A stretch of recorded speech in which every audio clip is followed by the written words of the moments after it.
નમસ્કાર, આપ જોઈ રહ્યા છો નેશન પ્લસ ન્યૂઝ। હું છું આપની સાથે હેતલ ભગત। આજે વિશ્વ મહિલા દિવસ પર આજે વાત કરીશું છોટાઉદેપુરની પ્રગતિશીલ મહિલા ખેડૂતની, જેમાં આત્મા પ્રોજેક્ટ દ્વારા પ્રાકૃતિક કૃષિની માહિતી મેળવી કિચન ગાર્ડનથી પ્રાકૃતિક ખેતી કરવાની શરૂઆત કરી છે।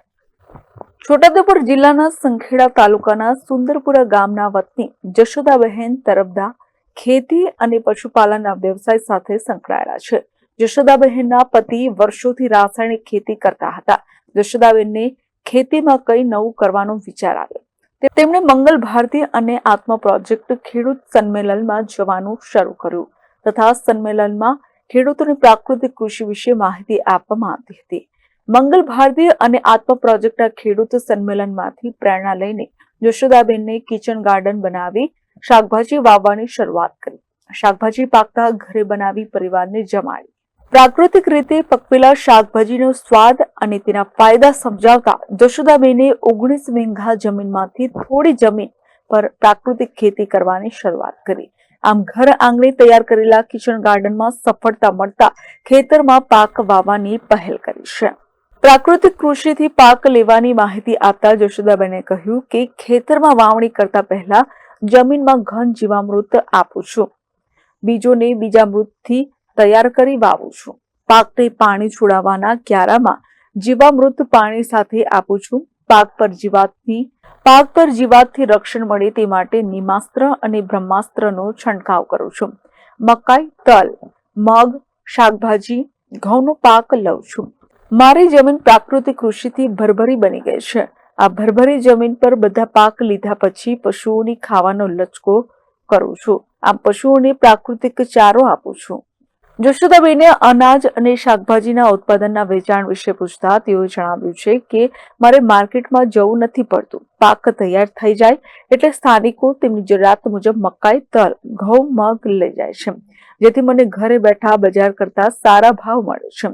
આમ ગામનો પૈસો ગામમાં, ઘરનો પૈસો ઘરમાં અને સિટીનો પૈસો પણ ગામમાં આવે છે। તેમણે વધુમાં કહ્યું કે કમ્પોસ્ટ ખાતરના બેડ બનાવી અળસિયા ઉછેર કરું છું અને આસપાસના ખેડૂતોને કમ્પોસ્ટ ખાતર બનાવવા શીખવું છું। ખેડૂત મિત્રોને સંદેશો આપતા જશોદાબેન કહે છે કે આપણે પ્રાકૃતિક ખેતી કરી આગળ આવીએ અને આરોગ્ય સુધારીએ। મારું નામ છે તરફદાર જશોદાબેન રમેશભાઈ, મોકામ સુંદરપુરા, તાલુકો સંખેડા, જિલ્લો છોટાઉદેપુર। હું એક ખેડૂત બેન છું। ખેતી ને પશુપાલન સાથે અમે સંકળાયેલા છીએ।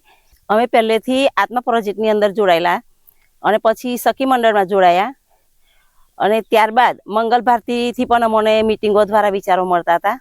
જ્યારે વારંવાર ખેડૂત તાલીમ છોટાઉદેપુર જઈએ તાલીમ લેવા, તોય પણ અમને આ જ શીખવાડે। તો પછી અમે વિચાર્યું કે ખરેખર પ્રાકૃતિક કરવા જેવી છે એમ। આપણે તો 19 વીઘા જમીન છે તો આપણે થોડુંક કરીએ, એટલે અમે પહેલું કિચન ગાર્ડનથી શરૂઆત કરી અને કિચન ગાર્ડનનું શાકભાજી અમે ખાતા થયા। તો ખરેખર દેશી ખાતરનું ખાવું બહુ જરૂરી છે આપણા માટે। તો શરૂઆતથી કિચન ગાર્ડનથી ચાલુ કર્યું અને પછી કોઈ બી વાવણી કરતા હોય તે સમયે ઉનાળાની અંદર અમે ખેડ કરી અને ઘન જીવામૃતનો વાવેતર કરીએ છીએ અને પછી કોઈ બી વાવવું હોય એ વાવી શકીએ છીએ અમે। તો એની અંદર સારા એવા રોપ ઉગે છે કે ઘન જીવામૃતનું એને સારું ખાતર તરીકે મળે છે। રોપ નીકળ્યા પછી જ્યારે મોટા થાય ત્યાર પછી અમે જીવામૃત, નિમાસ્ત્ર, બ્રહ્માસ્ત્ર, અગ્નિસ્ત્ર, 10 પરની આનો છંટકાવ કરીએ, ડ્રીપમાં છોડીએ અને પંપથી પણ અમે છોટી શકીએ છીએ। ખરેખર પ્રાકૃતિક ખેતીની અંદર સારું છે ને, પ્રાકૃતિક અમે પકવીએ છીએ તો મારે બહાર વેચવા જવાની જરૂર નથી પડતી। બજારમાં 500 રૂપિયા ભાવ હોય તો મારી 600 રૂપિયા પણ મકાઈ લઈ જાય છે। જ્યારે ઉનાળાની ખેડ કરીને ઘન જીવામૃત નાખીએ અને ત્યાર પછી વરસાદની શરૂઆત થાય એટલે અમે ડાંગર વાવીએ છીએ।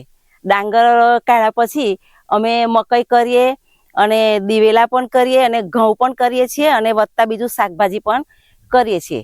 તો ખરેખર આપણે પ્રાકૃતિક કરીએ તો આપણા પૈસા પણ બચી શકે અને આપણું આરોગ્ય સુધરી શકે અને આપણે સારી રીતે પકવી અને આપણો સારો ભાવ લઈએ તો ગામના પૈસા ગામમાં જ રહે, ઘરના પૈસા ઘેર રહે, સિટીના પૈસા પણ આપણે આપણા ગામોને ઘેર લાવવા જોઈએ। તો ખરેખર મેં એવું કહું છું કે બધા જ ખેડૂત ભાઈઓ અને બહેનો કે આપણે પ્રાકૃતિક ખેતી કરીએ અને આગળ આવીએ અને આપણું આરોગ્ય સુધારીએ। આમાં છે ને દેશી ગાયનું ગૌમૂત્ર છે અને લીલું ગોબર અને બેસનનો લોટ ને ગોળ અને વડના ઝાડ નીચેની માટી. વડના ઝાડ નીચેની માટી ના હોય તો રાફડાની માટી કે છેડાપાળાની માટી પણ ચાલી શકે. અને આ 15 દિવસમાં તૈયાર થઈ જાય છે. એટલે આને વારંવાર આપણે બનાવવાનું હોય છે અને વારંવાર ખેતરમાં આપણે છોડવાનું હોય છે. અને હંજવાર આ ઘડિયાળની દિશા હોય એ રીતે 5-5 મિનિટ હંજવાર હલાવવાનું હોય છે. આપણે નાના નાના ઠેસીના કીડા નીકળે પાછળના ભાગના, એ આપણે કાપી નાખી દઈએ છીએ અને કોઈ ઉપયોગ નહીં કરતા. પણ મેં મારા મનની બુદ્ધિથી વિચાર્યું કે એને નાના જબલાની અંદર બાંધી દઈએ અને 1 અઠવાડિયાની અંદર કેમિકલ વગર એ કીડા પાકી જાય છે. ફીટ કરી દઈએ, બહારની હવા ના લાગવા દઈએ એટલે પાકી જાય. અને પછી આ દેશી ગાયનું ગૌમૂત્ર હોય એની અંદર આપણે કેળું છોલીને ગરબ ને છોડું બે હાથે નાખી દેવાનું. અને પછી આ બેવ નાખી દઈએ એટલે આ પછી 15 દિવસમાં છોડું ઓગળી જાય અને ગરબ પણ ઓગળી જાય. એની અંદરથી આપણે સલ્ફેટ ખાતર તૈયાર થઈ જાય છે. તો સલ્ફેટ ખાતર પણ આપણે બજારમાંથી વેચાતી લાવવાની જરૂર નહીં પડતી. આ 10 પરની છે. આ 10 જાતના પોન હોય આપણે કે ધતુરો હોય, ઓકળો હોય, લીમડો હોય, કંજો હોય, અળુસી હોય, અંગુરી હોય, ચોંપડી હોય, તુલસી હોય, લીમડાની ડીરીઓ હોય. આ બધા 10 જાતના પાન લાવી અને ભાજીની પેટ એમ કાપીને એને મિક્સરથી નહીં કાપવાના. આપણે ભાજીની પેટ હાથથી કાપવાના અને હાથથી કાપીને પછી એને ગૌમૂત્ર હોય એ ગૌમૂત્રની અંદર બોળી દેવાના. એની અંદર થોડોક 50 ગ્રામ ચૂનો નાખવાનો અને 50 ગ્રામ તમાકુ નાખવાની. અને આ પણ 15 દિવસમાં તૈયાર થઈ જાય અને આ આખું વર્ષ પણ ચાલી શકે છે. આ બધું. Rehan Patel, nation plus news, Chhotaudepur. સમાચારોના સતત અપડેટ મેળવવા માટે અમારી નેશન પ્લસ ન્યૂઝની યુટ્યુબ ચેનલને સબસ્ક્રાઇબ કરો, બેલ આઇકન દબાવો અને જોડાયેલા રહો ફેસબુક, ઇન્સ્ટાગ્રામ અને ટ્વિટર પર.